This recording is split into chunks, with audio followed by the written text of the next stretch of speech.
For today's lunch, nagluto ako ng French beans. Tinimplahan ko lang siya ng asin, konti, paminta, tapos herbs, mixed herbs. Yan, masyadong nakasapoy natin. Ito yung herbs. Yan.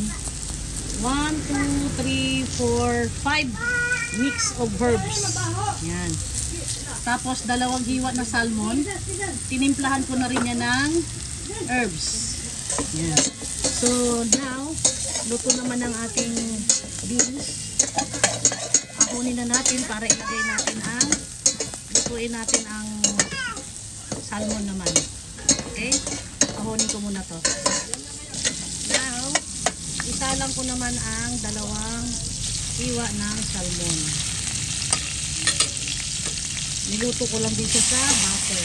Naglagay din ako ng konting mantika para hindi masunog ang ating butter. Balikin natin ito maya-maya para pamuna ko ng kutsara para pang natin sa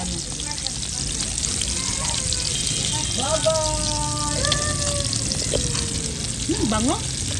Amoy na amoy yung herbs. Ay, ang ingay mo, EJ. Ito na yung naluto kong French beans. Kasi itong itlog para sapo ko yan. Doon ka siya, hat.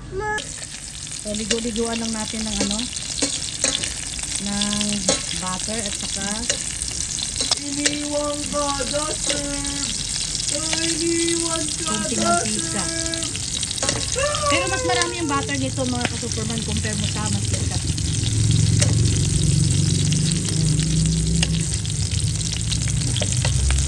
Slow fire lang to para di masunog ang butter. Super slow fire lang ito. Ganyan lang Yan, ganyan lang kahina yung I-oven ko sana to, tinamad ako. Pinirito ko na lang para mas mabilis.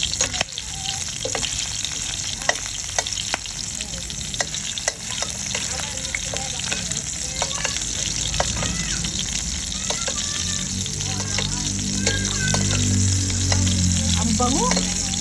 Ginutom na ako.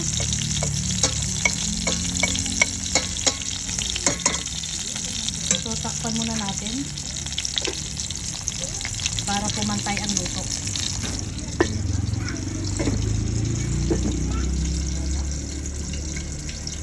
Natalsikan ako ng guys. Mantika. Sakit. Oh, natalsik ko. Ayun na. Sakit. Sa labi ko pa. Nasempo pa sa labi ko mga ka-supermom. Pero ito na yung perfect na luto. Ayan, nakita nyo gaano ka-perfect. Kasi binantayan ko talaga.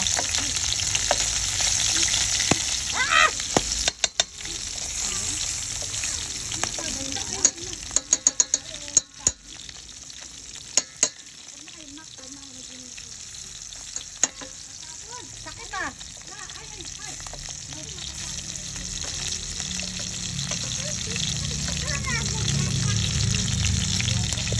So mga 3 to 5 minutes luto na to mga ka-supermom.